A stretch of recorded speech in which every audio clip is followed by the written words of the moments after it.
What efficiency allows human-powered flight? Imagine flying through the air powered solely by your muscles. It sounds like a dream, but it is actually possible thanks to some clever engineering and design. Human-powered flight depends on how well the aircraft uses the limited power a human can produce. A fit person can sustain about 250 to 400 watts of power continuously. That's roughly the same as powering a few bright light bulbs. To make flight happen with such small power, the aircraft must be super light and very aerodynamic. The key is to keep the weight as low as possible. Engineers use lightweight materials like carbon fiber and thin, strong structures to build wings and fuselage. Large wings are also essential because they generate more lift at slow speeds, which helps keep the aircraft in the air without needing extra power. The challenge is that bigger wings usually mean more weight, but innovations in materials have allowed designers to create wings that are both large and light. These wings can have spans of over 20 meters, much larger than typical small airplanes, yet still weigh less than 100 kilograms. Aerodynamics play a big role too. The shape of the wings and the aircraft's body must be designed to reduce drag and maximize lift. Airfoils, or wing shapes, are carefully chosen to give the best lift-to-drag ratio. This means the aircraft can stay in the air longer and fly farther on the same amount of human power.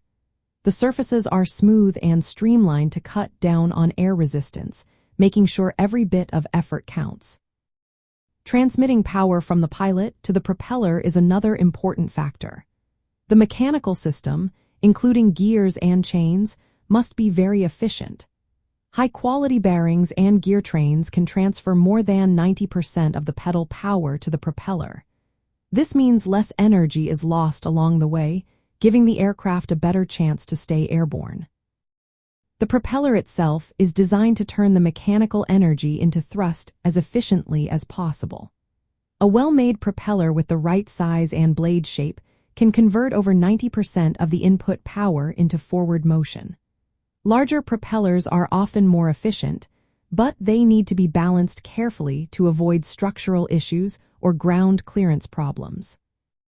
The pilot's strength and endurance are also vital. Elite cyclists can sustain around 250 to 400 watts for several minutes, which sets the limit for human-powered flight. These pilots train extensively to maintain high power output for longer periods, making sure they can keep the aircraft flying steadily.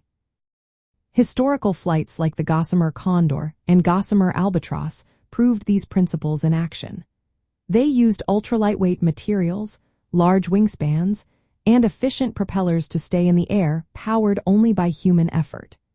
These achievements pushed the limits of what humans can do in the air and showed how clever design can turn limited power into flight.